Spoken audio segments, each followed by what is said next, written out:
1월 21일 큐티에 동참하시는 모든 분들에게 하나님의 은혜와 긍휼과 평강이 있으시기를 축복합니다. 오늘은 주어진 본문 말씀을 중심으로 성령의 능력에 의지한 사역, 성령의 능력에 의지한 사역이라는 제목으로 여러분들과 받은 은혜를 나누도록 하겠습니다.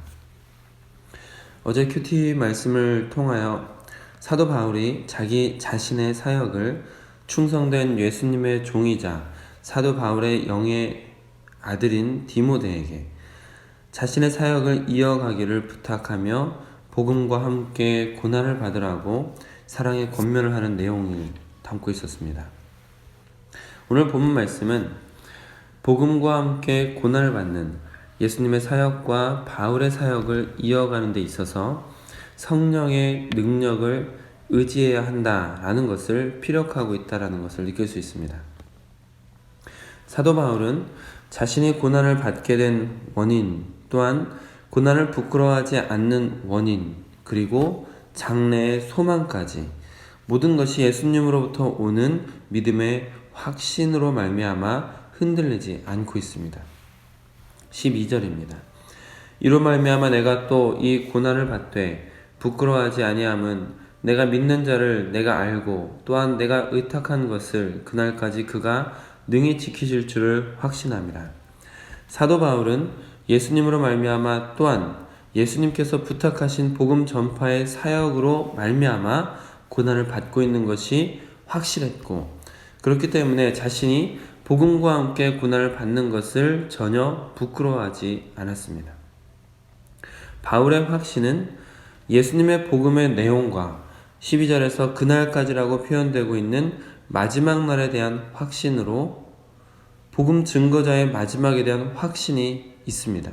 그리고 약속을 반드시 이루시는 예수님의 재림과 최후 심판에 대한 확신이 있었기에 지금 당하는 고난 자체를 힘들어하지도 부끄러워하지도 않고 있는 것입니다. 이 확신은 성령으로부터 온 것입니다.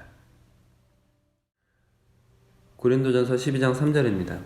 그러므로 내가 너희에게 알리노니 하나님의 영으로 말하는 자는 누구든지 예수를 저주할 자라 하지 아니하고 또 성령으로 아니하고는 누구든지 예수를 주시라 할 수 없느니라. 사도 바울의 사역은 예수를 주라고 아주 강하게 확신 있게 고백하는 성령으로부터 온 사역이라는 것을 알 수가 있는 것이죠. 그렇기 때문에 사도 바울은 디모데에게 사역을 위임 혹은 권면을 하면서 성령을 의지할 것을 권면합니다. 14절입니다. 우리 안에 거하시는 성령으로 말미암아 내게 부탁한 아름다운 것을 지키라. 이는 바울 안에 있는 성령이 디모데 안에 있다는 것이기도 하고, 바울에게 확신을 주며 사역을 감당할 수 있는 힘과 능력을 주시던 성령을 통하여 하나님께서 부탁하신 아름다운 것, 즉 복음의 기쁜 소식을 지킬 수 있다라는 것입니다. 이는 그리스도인의 사역의 핵심입니다. 예수님의 사역을 이어가는 것, 하나님께서 맡기신 사명을 감당하는 것은 우리의 힘도 아니고 능력도 아니고 오직 하나님의 영으로만 가능하기 때문입니다. 세상에서 정치를 잘하는 사람이라고 해서 교회 7일을 사랑으로 할 수 있는 것은 아닙니다. 사람을 가르치는 직업을 가진 사람이라고 해서 반드시 복음을 온전히 가르칠 수 있는 것도 아닙니다. 사람의 병을 고치는 직업을 가진 사람이라고 해서 사람의 영혼까지 치유할 수 있는 것도 아닙니다. 세상의 다양한 직업들의 전문성은 매우 뛰어난 것이지만 그것이 반드시 교회에서 쓰임받으며 하나님께 영광 돌리는데 쓰임받는 것은 아니라는 것입니다. 사역, 곧 하나님의 일이라는 것은 전적으로 성령의 인도함 가운데 있을 때에 빛을 발하는 것입니다. 하나님의 일은 하나님께서 하나님의 영으로 하시고 사람은 다만 쓰임받을 뿐입니다. 바울이 그러했고 그래서 디모데에게도 성령의 능력으로 사역을 하라고 권면하고 있는 것입니다. 성령의 능력을 힘입는 것이 사역의 핵심, 하나님의 일의 핵심이라는 것을 아는 사람은 자신의 부족함 때문에 뒤로 물러서지 않으며 자신의 뛰어남 때문에 교만해지지도 않습니다. 자신의 부족함을 느끼면 하나님을 더욱 의지하게 되고 자신의 업적을 남기면 오직 하나님께 영광을 돌리게 됩니다.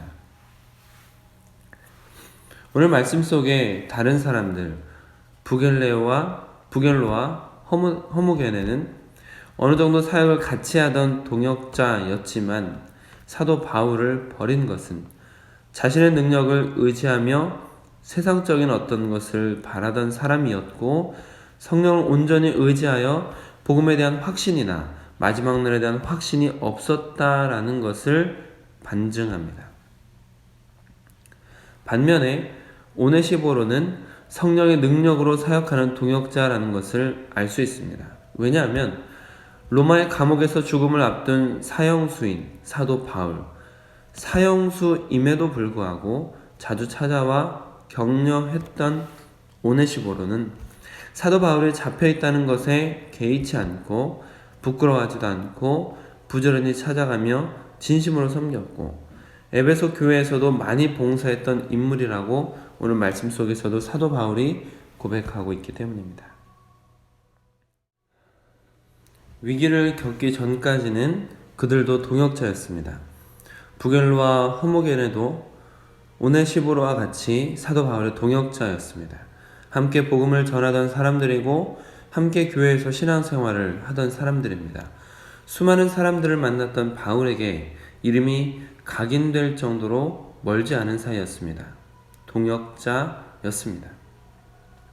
그러나 성령의 인도함을 받지 않았던 사람들은 결국 어느 순간에 결정적인 순간, 위기의 순간에 등을 돌리게 되어 있습니다. 반대로 성령의 인도함 가운데 있는 사람들은 어떤 위기를 만난다 하더라도 예수님의 복음을 부끄러워하지 않으며 맡은 사명을 끝까지 다하는 것을 볼 수 있습니다. 왜냐하면 마지막 때에 대한 성령이 주시는 확신이 있기 때문입니다. 사랑하는 성도 여러분, 교회 사역은 얼마나 크게 하느냐보다 성령의 인도함을 받고 있느냐가 더욱 중요합니다. 내 힘으로, 내 의지로 아무리 교회를 키우고 교회에서 요란하게 여러 가지 프로그램을 한다고 하더라도 성령의 인도함이 없으면 울리는 꽹과리 같고 아무것도 아닙니다. 그러나 아주 작은 사역을 하더라도 성령의 능력을 힘입어 진심으로 섬기는 사역이라면 그것이야말로 아름다운 것을 지키는 복음의 일꾼이요 하나님의 종이며 하나님과 동행하는 성도입니다. 우리가 크고 화려한 일을 하는 교회는 되지 못하더라도 성령의 능력을 힘입어 사역하는 교회가 되었으면 좋겠습니다. 우리 성도님들께서 자기 힘으로 자기 의지로 일하기보다는 성령의 힘으로 사역하시는 복음의 일꾼, 진정한 동역자가 되시면 좋겠습니다.